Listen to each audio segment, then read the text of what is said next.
En realidad yo quería ser periodista.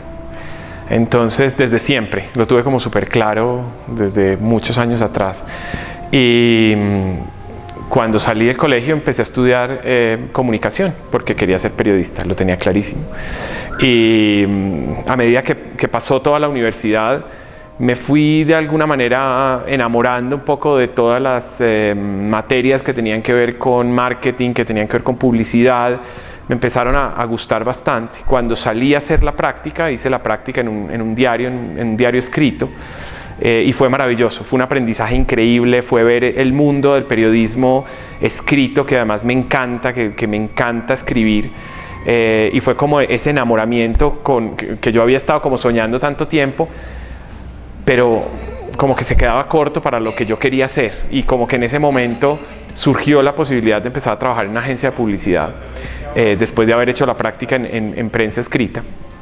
Y entré al departamento de medios, en la época en que las agencias tenían departamento de medios, ya la última etapa en la que todavía en las agencias había el área de medios. Y me enamoré de la dinámica de la agencia, me enamoré del tema de creatividad, pensamiento, marcas y todo esto, y fue como la forma como quedé ahí de alguna manera enganchado para siempre.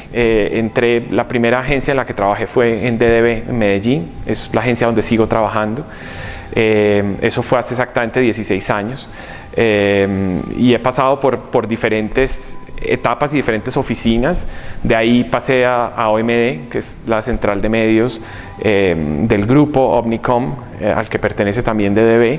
De ahí me fui a Australia, trabajé y estudié, y trabajé en OMD en Australia. Volví a trabajar en DDB en Colombia. Después, años más tarde, me fui a DDB en México.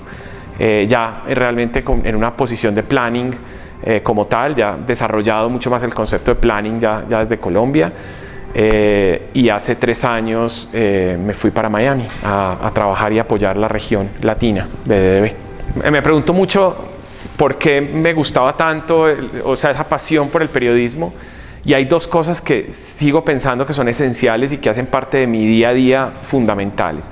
Uno, el contacto con la cultura, el contacto con lo que está pasando, el contacto con la realidad, el contacto con la noticia.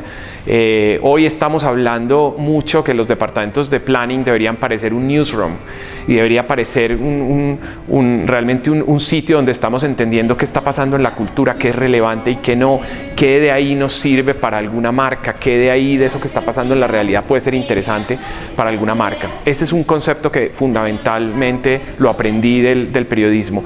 Y lo otro, pues es esa capacidad que desarrollas cuando trabajas, sobre todo en prensa escrita, de ser capaz de escribir bajo presión, en minutos. Si tienes que organizar ideas, las tienes que organizar muy rápido. Lo típico que pasa en un diario, ¿no? Que tú tienes pensado que tu página va a ser una entrevista con alguien y resulta que el alguien nunca te pasó al teléfono, y en 1 hora te toca montar una página y te toca inventar de dónde vas a sacar un tema que sea relevante, que la gente lo quiera leer, pero que tienes que escribirlo en 1 hora. Y eso creo que sigue siendo súper valioso, y fue un aprendizaje y un valor gigantesco. Mira, hay muchas definiciones de lo que significa el concepto de marca. El concepto de marca nació con un principio muy funcional, que era la identificación de un origen, la identificación de un lugar, la identificación de un autor de algo, y de ahí salió el concepto de marca. Pero poco a poco la marca ha evolucionado y ha sido mucho más un concepto, hoy se entiende mucho más como una conexión emocional, como un conjunto de asociaciones emocionales que alguien tiene con respecto a una marca que se tangibiliza en un producto, se tangibiliza en un servicio.